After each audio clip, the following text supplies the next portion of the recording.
Because in the midnight hour, she cried more. With a rebel yell, she cried more. Wow, in the midnight hour, babe. What's good, Greatness Gang? Welcome back to another reaction. And today I have a special reaction for you all from a group by the name of Queensryche. Okay, a few of you all requested this group to me and I appreciate it.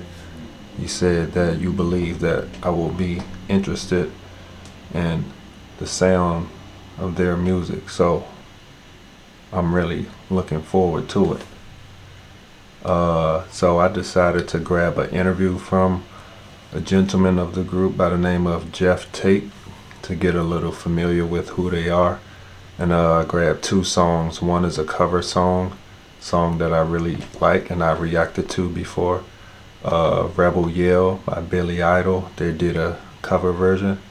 And I also grabbed Silent Lucidity. It's one of their most popular songs. So the reason why I grabbed the Rebel Yell cover is because I feel as though if they can cover that really well, then this group must be really good. So let's get straight into it. Make sure you like the video, subscribe, and comment any information about the group that you think can help me getting to know them better. What we try to do with our music is to paint a picture, an audio picture, to best get across the message we're trying to convey with the lyrics. And we use whatever means we can to do that. It's kind of fun sometimes as an exercise to walk down a city street and just hear the snippets of conversation that are going on around you. People pulling up in cars, talking on cell phones, talking to each other, talking to themselves. There's a lot of that going on these days. So it's kind of, we live oftentimes in this cacophony of sound that's going on around us. And we tend to oftentimes kind of push it away and not think about it, even though it does affect us, I think, and does perhaps influence us in some way. You know, but we consciously, we're involved with our own thing, what's going on inside us. Well, you know, music is such a subjective thing. People hear music differently. There's been all kinds of studies on it. Some people only hear bass and drums. They can't discern a chordal structure. They can't separate the melody from the rhythm. They just don't get it. They hear music as a wall of sound. Musicians, on the other hand, can pick out very minute details within music. They can tell you what, you know, certain instruments are doing at certain times. They can separate all the instruments out. They can hear that difference, you know. So, you know, some people talk about, the dangers of subliminal messages. They talk about that in music, and I think that topic itself is subjective. What is subliminal? It all depends on who's listening. You know, I hear things very clearly in records, you know, that are there because that's my gig. That's what I do. You know, I listen to things very carefully. Other people might think something's subliminal because they've never heard it before. Well, they're just not focused on it. So I think it's all kind of debatable. I think all kids sort of learn that there's all these rules that surround modern life in the society you live in, and it's painted as a black and white life. You know, this is what it's like. These are the rules. This is how you live your life. And the older you get, you find that that's not true at all. It's all very gray, very open to interpretation. It's all very subjective. One year it's against the law to drive 55. The next year they up it to 70. So what's real? You know, it's all just subjective stuff that we all banter about and come to some sort of agreement, you know. The rich get richer, the poor stay poor, and the middle class pay for everything. And that don't change, baby. You know, that's the way it works in America.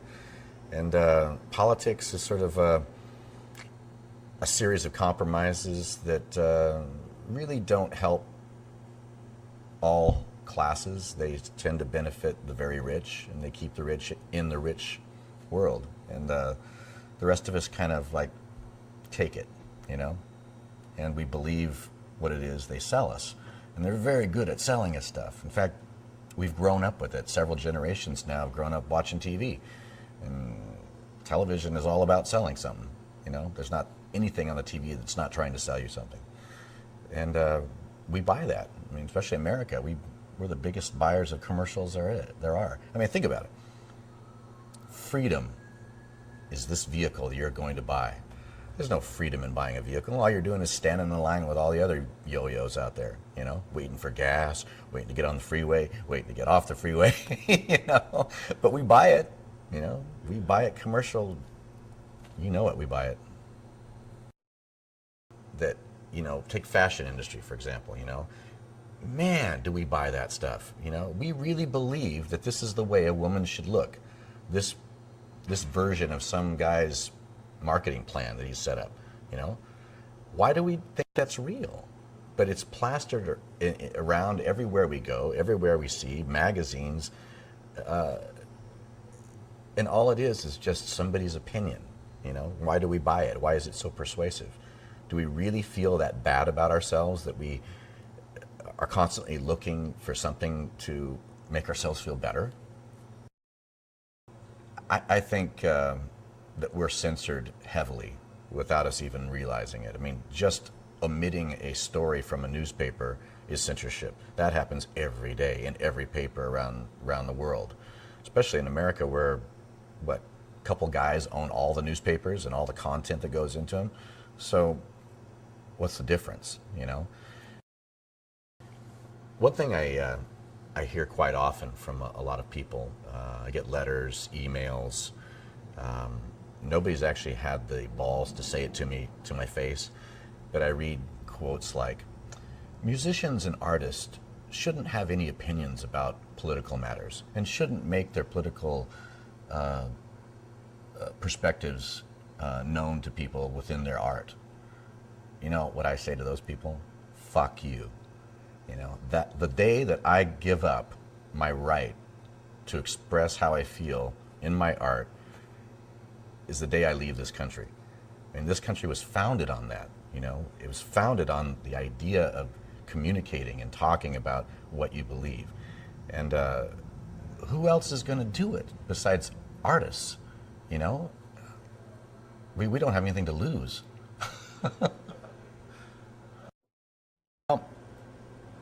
I know the Judas Priest situation was completely thrown out as bogus. I'm not so certain about the Ozzy situation. I didn't follow that one.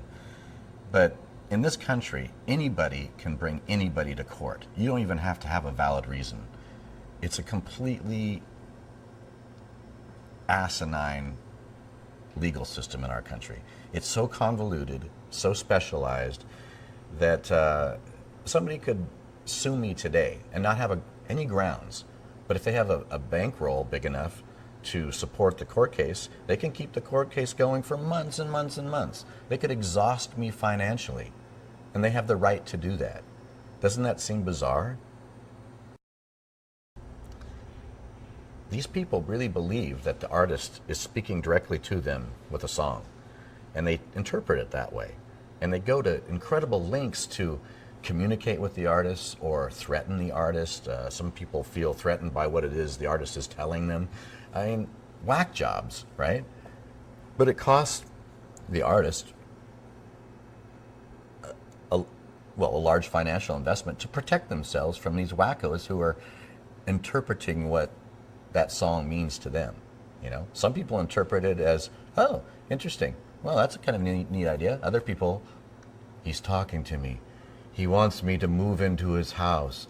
You know, things like this. So I don't know what my point is. It's just that. Well, you hear about that. Has that ever happened to you? I've had to move several times. Yeah. I get threatening letters occasionally from my political beliefs or my openness about what I think. Yeah. You know, who has the means to fight Exxon, you know, or Halliburton or one of these companies? You know, not me. All we can do in our position is write about it and talk about it and try to get some points across in a way that perhaps become challenging for people and get them to think about it. Music can be incredibly inspirational. Art is the backbone of society's growth. And no wonder they want to censor it. No wonder they want to put it down. No wonder they take it out of schools. They don't want people to express themselves. They want people to follow orders, push buttons, stand in line. They're afraid to death of the rogue mentality, and they do not want inspiration out there. Well, they say they do. That's towing the party line, But no, they don't want anybody that thinks different outside of the box. They're definitely afraid of that. Okay, so that was the interview with Jeff Tate of Queensryche. The interview was actually what I didn't expect. I thought it was just going to be type of music they make, their background, stuff like that. Simple, cliche interview, but he took a left turn with it, and I actually enjoyed that a lot. I like hearing different type of interviews. I like hearing an artist's true thoughts, even if I don't agree or have the same beliefs as them. And I like the fact that he's a free thinker, and I don't know if the other band members have the same mentality, but I like how he said he incorporates some of that stuff in his music, and so that makes me excited to check out their music. But first, we're gonna listen to the Rebel Yell cover, and then we're gonna get into Silent Lucidity. So let's go.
Let me know all the other band members' names in the comments below. Thank you. She don't like sleeping, she won't sit and beg. But when I'm tired and lonely, she sleeps in bed. What set you free and brought you to me, babe? What set you free? I need to hear about me, because in the midnight hour, she cried more. With a rebel yell, she cried more. Wow, in the midnight hour, babe, more.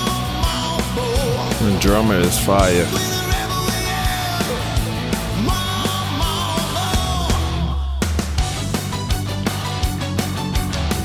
He lives in his own heaven. Collects it to go from the 7-Eleven. Well, he's out all night to collect a fare. Just as long it don't mess up his head.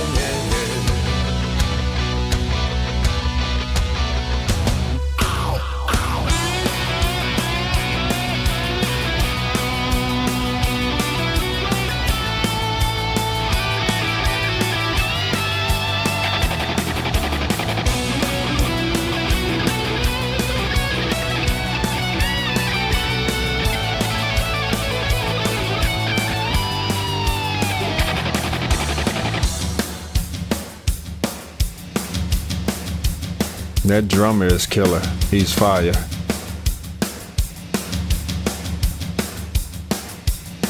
I walk the world for you, baby.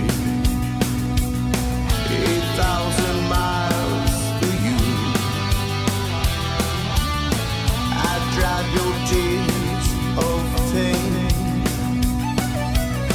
8,000,000 times for you. I'd sell my soul for you, baby. For money to burn for you.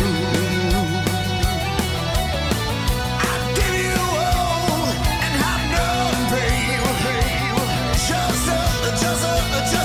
Just the time to hear about me.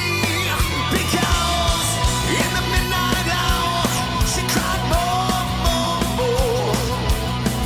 With a rebel yell, she cried more. Wow, in the midnight hour, babe, more. With a rebel yell, more.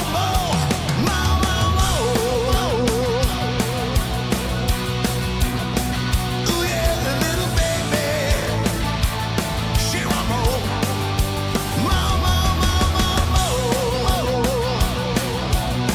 Ooh yeah, little angel, she want more.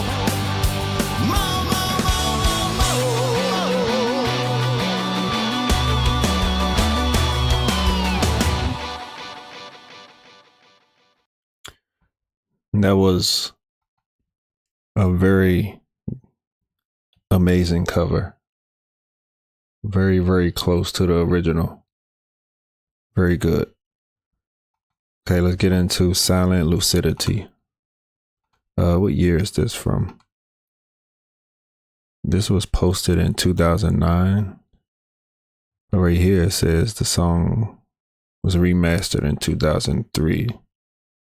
If you know the original year of this song, let me know in the comments.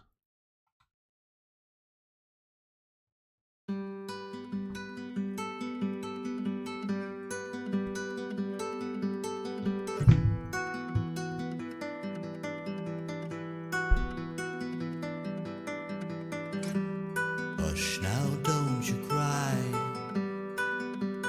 Wipe away the teardrop from your eye.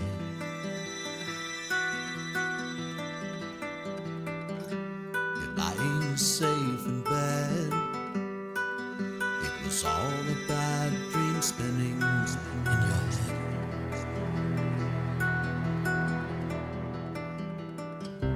Your mind tricked you to feel the pain of someone close to you leaving the game of life. So here it is, another chance. Wide awake, you face the day. Your dream is over, or has it just begun?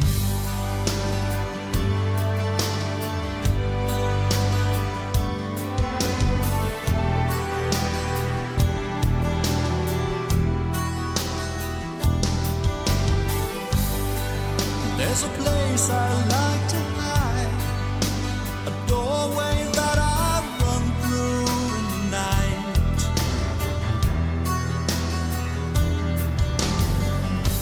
Relax, child, you were there, but only didn't realize when you were scared.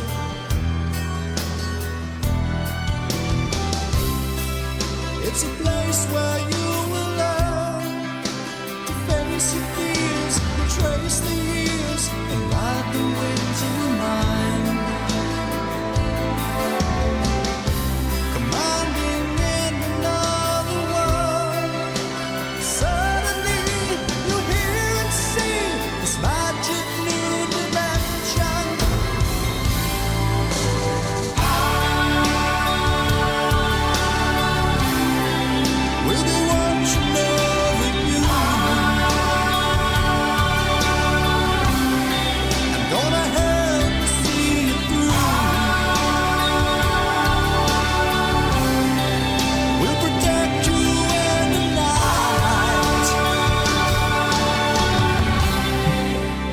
smiling next to you in silent lucidity.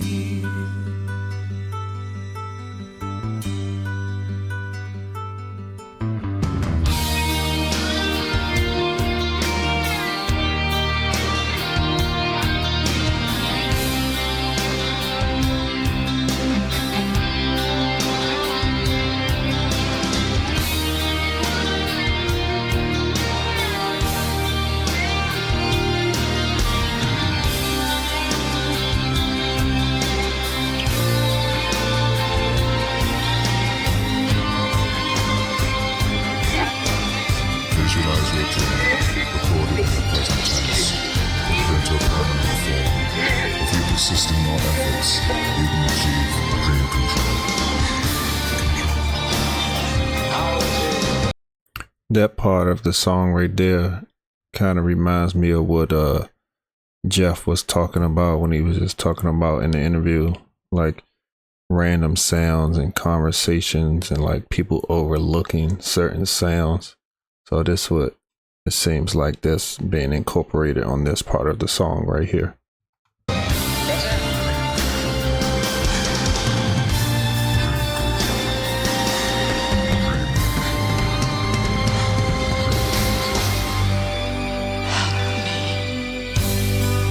If you open your mind for me, you won't rely on open eyes to see.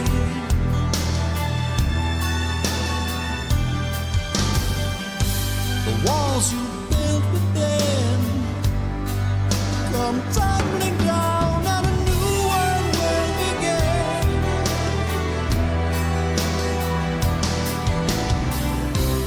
Living twice at once you learn. You're safe from pain in the dream domain. Your soul set free to fly. A round trip journey in your head. Master of illusion, can you realize your dreams alive? You can be the guide, but with you watching over you, I'm gonna help you see it through. We'll protect you in the night. I'm smiling next to you.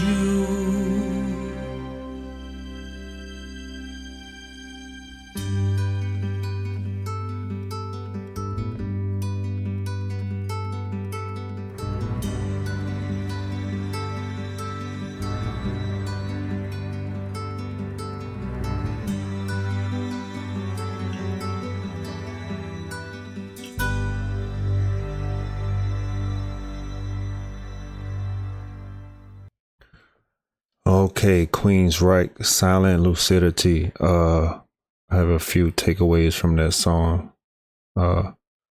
Much slower and lower energy for the most part when comparing it to the Rebel Yell cover, but that's an unfair comparison because it's not their song.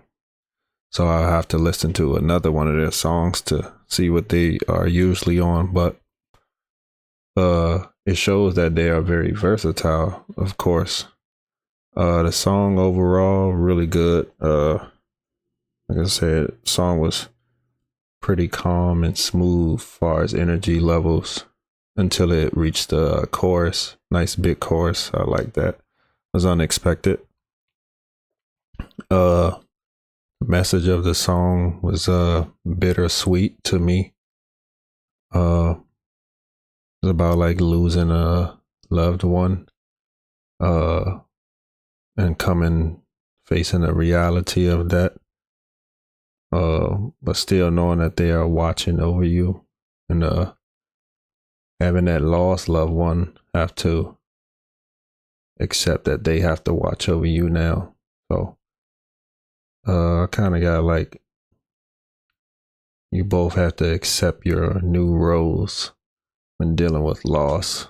Let me know how you took the song, but Queensryche for you all who recommended this, I really appreciate it. And you were right. I do like what I've heard so far. Thank you guys. Subscribe to the channel.